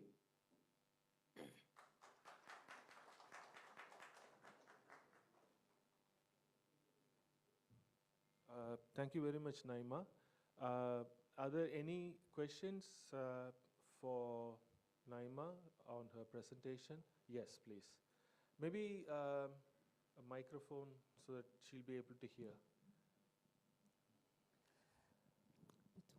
Hello, Naima. Bonjour au Maroc, and thank you very much for the presentation. Can you hear her? Naima, can you hear her? Hello, Yeah, hello, I Naima. am hearing her. Okay, Thank you. Yeah. Yeah, I listened to your presentation yesterday, and this one of today's also.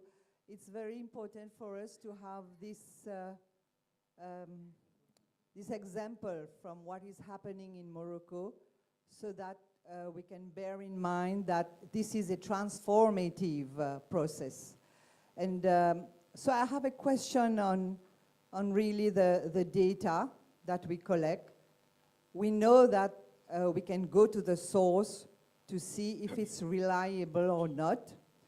So my question would be, what happens if we don't agree with the data? Do we have a system where we can challenge this before it goes to the UNESCO portal? I think this is a very important issue, because when I listened to the presentation this morning, I think we all here could see that there were gaps between how we see the situation. Many people presented that data is available, and some people, very little presentations said that it was scarce.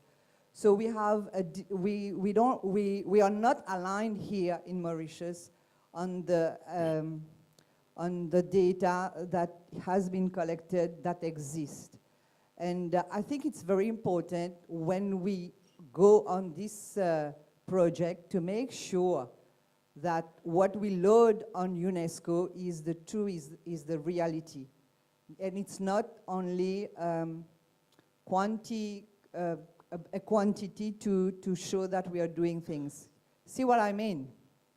Thank you. Absolutely, and thank you so much for raising this, and really I fully share with you your concern, because we are complaining and dealing with lack of cultural data, with fragmented data, but you are absolutely right to stress the fact that it is not only an issue of having data, but having a robust data. How we can deal to be sure that the data that we have are robust.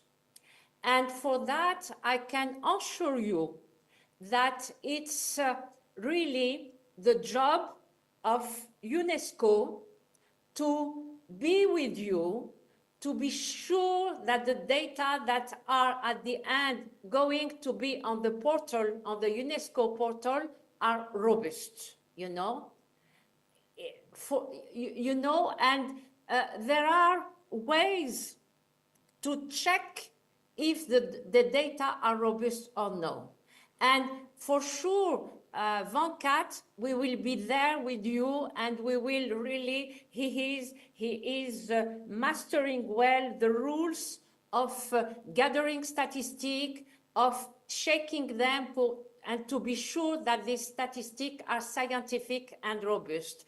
And I gave you yesterday the example of in Morocco, when we calculated GDP, we calculated it, the data was robust, but because we didn't success in converting the national codes to the international codes, because we didn't success in having enough domains, we were not allowed to upload the number 6 to the UNESCO portal, and UNESCO told to Morocco, please, it's a first exercise, and you have to improve it to be sure that this data is at the international standard. And then when we will be sure that this data is at the international standard, then we can upload it to the UNESCO portal. I hope that my answers give you more clarity about the way we're working. And there are many, many ways of being sure that the data that are using are robust or not. We're going to cross-cutting them. We're going to, to have a look on sampling and if sampling are representative or not. And as Venkat said many times, we will really have a look at the sources and see if sources are really transparent about all what they are doing, about all the footnotes that they have. Yes, I think we have all the reassurances needed. Thank you very much, Naima. Thank you very much. Any other questions to Naima?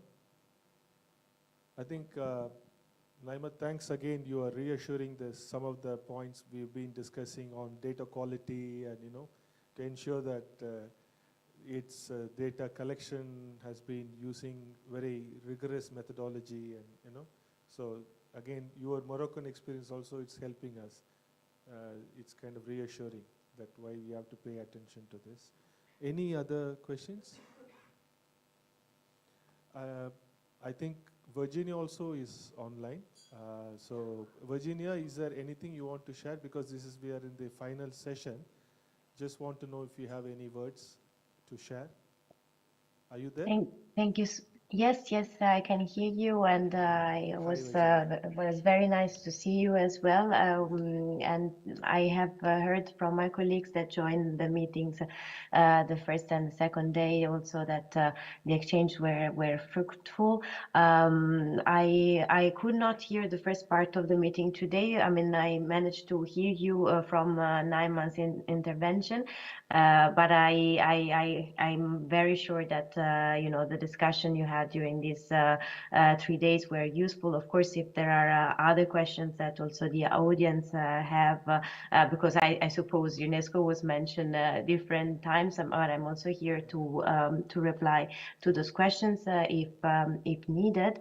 And in terms of, the last point suggested, I think that the process is done in a way that before having the final data tables with all the indicators, those are indeed cross-checked and validated.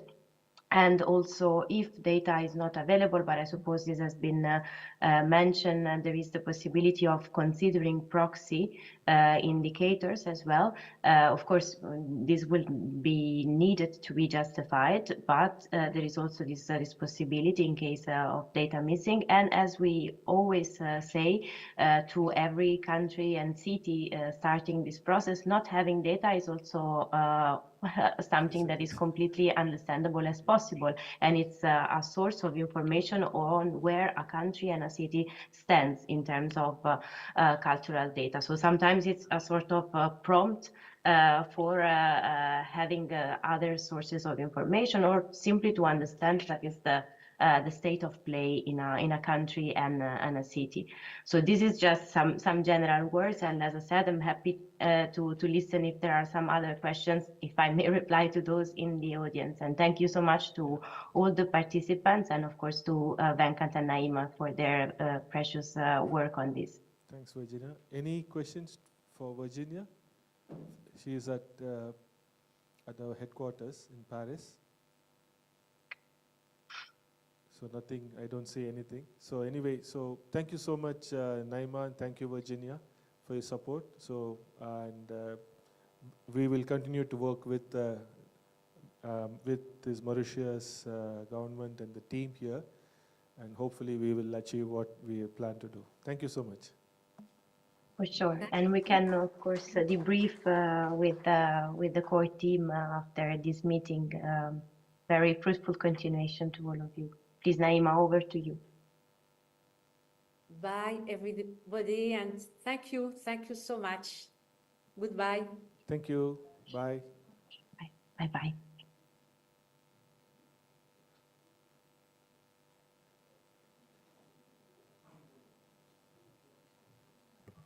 Okay, thank you, Naima. Thank you, Ms. Virginia, for your intervention. And now we are arriving at our last, before the closing, last intervention. Recording stopped. And the last intervention will be, what will we do now after this exercise that we do at the workshop? The way forward. And the way forward, I will call Dr. Venkat to come to the floor. Thank you.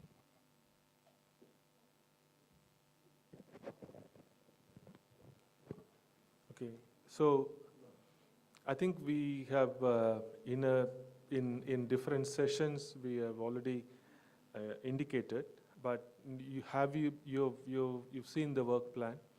We have a very a tight deadline, but I think unless we have deadlines, it's be very difficult. We may tend to sort of drift away. So, and also there is a certain commitment in terms of when we want to finish each of the 5 steps that was explained, So at least this data collection process, if it, as per your suggestion that when you are likely to give, if you can stick to the dates, at least we expect some initial data that we can have, and then we can work with you for other clarifications and getting, because just this data alone, it doesn't stop there. We need, as Naima and others we've been explaining, that we need to look into the quality of the data, the comprehensiveness of the data, whether that's adequate for calculation of the indicators, etc.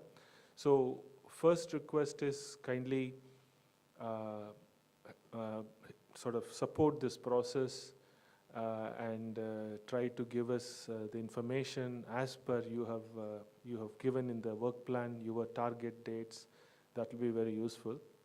And also, if some groups have suggested they want to form a kind of a network to communicate among the group members to share the information regarding these indicators, I think that's also a good idea. You may want to connect, because many of you are coming from different background, different institutions. So that as part of this process of collecting data and then later analyzing and presentation, it'll be good for you also to keep track of the information that you want to share, and also provide additional information if something is missing. So that is also will be useful. And as I said, once the data collection process happens, then it's verified and validated first by the government. Then the UNESCO takes over and looks at the data, looks at its validity and the quality before it gets uploaded. And then comes the analysis part, as well as the final restitution workshop where we present the results, including the culture profile, which I presented that day, the example of Morocco culture profile. So similarly, we want to create this culture profile for Mauritius. So that's basically it is. So before I close, I just want to, on behalf of UNESCO and my colleagues and the international team, just to thank the Ministry of Arts and Culture for organizing this. And a special thanks to all the participants, because I had a rich discussion outside the presentation, because presentation is just a one-way traffic. We are presenting, we are not, we don't know whether the audience is receiving what you're saying, whether it's making sense. But the best measure that it has reached is when people come and talk to you. Almost everyone came and spoke to me with questions, with suggestions, interesting ideas. And for me also, it's a simultaneous thing. I'm also learning. Some ideas are coming, and so that was really enriching for me these 3 days. So I really thank all the participants. I hope we will continue this journey, and we will achieve whatever the target that is set within the next 4 or 5 months. So thank you very much. And thank you all from Ministry of Education, the people who have facilitated this workshop. There is a lot of names, and some names I've started putting the face to the names, because many of them I used to communicate. For example, until today only, I didn't know who the Mr. Krishna Dubre is. It was my first contact. I kept asking, who is he, who is he? Today only Mr. Baudou said, "Hey, this is Krishna Dubre." So nice to see, so you put a face to the person, okay, this is a person. So at least I've seen Rishi and Annabelle and all in the online meetings, and also the director. So it was nice. So now I have a big list, but I'm still grasping with names, but hopefully I will get your names at some point. So thank you so much. It's been a short visit, but for me it's a very learning and fruitful, enjoyable visit. Thank you so much.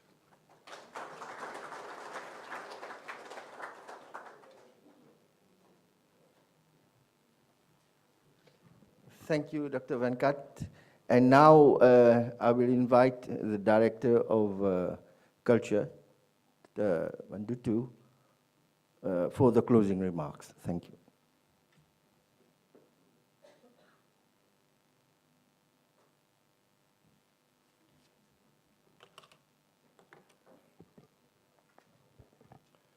Thank you. Distinguished participants, our dedicated regional experts, our invaluable local experts, and friends from the creative and cultural industries, all partners and colleagues from across Mauritius, and the City Council of Port Louis, good afternoon. As we draw the curtains on this intensive and highly productive 3-day kickoff workshop for the implementation of the UNESCO Culture 2030 indicators, on behalf of the Honorable Minister of Arts and Culture, I stand here today filled with a sense of optimism and renewed commitment. These past 3 days, from Monday to today, Wednesday, have been a testament to our collective dedication to understanding and harnessing the power of culture for sustainable development in Mauritius. We have now embarked on this crucial journey. This workshop, held both here at the Caudan Arts Center and online, has served as a vital platform to introduce and orient us to comprehensive UNESCO Culture 2030 indicators methodology at both the national and the vital city level of Port Louis. As outlined in the initial briefing, our purpose has been clear: to not only understand the framework, but also to actively engage in exercises designed to support its practical implementation, and I insist on its practical implementation within our unique Mauritius context. We aim to enhance our national and local capacities for effectively measuring and monitoring the multifaceted contribution of our vibrant culture sector. The UNESCO Culture 2030 indicators, as you have explored in detail, provide us with a robust framework of thematic indicators. Its fundamental purpose is to evaluate and measure culture's enabling role in achieving the ambitious goals and targets of the United Nations 2030 Agenda for Sustainable Development. This framework is indeed foundational, not only for advocating for the crucial role of culture within the SDGs, but also for its effective integration in our national and urban development plans and policies. It's about putting people. Our discussions have, rightly, centered on the indispensable role of culture in achieving the Sustainable Development Goals. The detailed presentations and engaging breakout sessions have provided us with a clear understanding of the thematic indicators for the 2030 Agenda. With 22 indicators meticulously organized under 4 overarching themes: environment and resilience, prosperity and livelihoods, knowledge and skills, inclusion and participation, offer a comprehensive lens through which we can analyze and understand culture's impact across various dimensions of sustainable development. Over the past 3 days, we have delved into each of the themes and their corresponding indicators. We have engaged in crucial data screening and mapping exercise, initiated preliminary policy reviews, and collaboratively begun the important work of developing the robust work plan for the successful implementation of this project. The active participation and insightful contributions from each of you over these 3 days, representing diverse institutions and expertise, have been invaluable. I want to reiterate the importance of the next steps. As highlighted, the nominated focal points from your respective institutions will play a crucial role in ensuring the successful implementation of this project moving forward. Your continued engagement and commitment to providing the necessary data will be essential in painting an accurate and comprehensive picture of culture's contribution in Mauritius and the City Council of Port Louis. May I stress on the timely submissions and respect of the time frame, as pointed by you, Dr. Venkat. This would ensure that this project is implemented on time, 6.5 months, to finish the whole process. And progress will be reported at UNESCO Mondial this year. On behalf of the Ministry of Arts and Culture, I would like to express my sincere gratitude to the Deputy Director of UNESCO World Heritage Center, Mrs. Jyoti Hosagrahar, and to Mrs. Virginia Muscadeli, Associate Project Officer of the UNESCO Culture 2030 Indicators Program, for their unwavering support from the very inception of this journey. Their guidance, coupled with the regular online meetings, has been instrumental in bringing us to this pivotal point. Our deepest appreciation also goes to our dedicated experts. The regional expert nominated by UNESCO, Dr. Venkataraman, whose profound knowledge of the UNESCO framework has been invaluable, and our esteemed local expert, Mr. Bahadur, whose deep understanding of the Mauritian cultural landscape has ensured the relevance and applicability of our discussions. Their combined expertise has enriched our understanding and guided our deliberation throughout this workshop. Finally, to each and every one of you, representatives of different ministries and departments, the Municipality of Port Louis, Association of Artists, NGOs, friends from the cultural and creative industries, all stakeholders, thank you for your active participation, and it has been active, your insightful contributions, and your commitment to this important endeavor. The energy and enthusiasm displayed over the past 3 days are a strong indication of the collective will to place culture at the heart of our sustainable development agenda. A special thanks to the team at the Ministry of the Arts and Culture for their dedication and hard work in making this project a reality. The journey has just begun. The work plan we have initiated will guide our steps as we move forward with data collection, analysis, and the integration of UNESCO Culture 2030 indicators into our national and local strategies. I am confident that through our continued collaboration and dedication, we will successfully leverage the power of culture to build a more inclusive, sustainable, and prosperous future for Mauritius and the vibrant City Council of Port Louis. We are now equipped with a shared understanding and a clear roadmap. Let us carry the momentum generated over these past 3 days, forward, working collaboratively to integrate culture meaningfully into our national and local development agendas, and look forward to the next phase of this endeavor. With these words, I officially declare the kickoff workshop for the implementation of the UNESCO Culture 2030 indicators in Mauritius and the City of Port Louis closed. Thank you.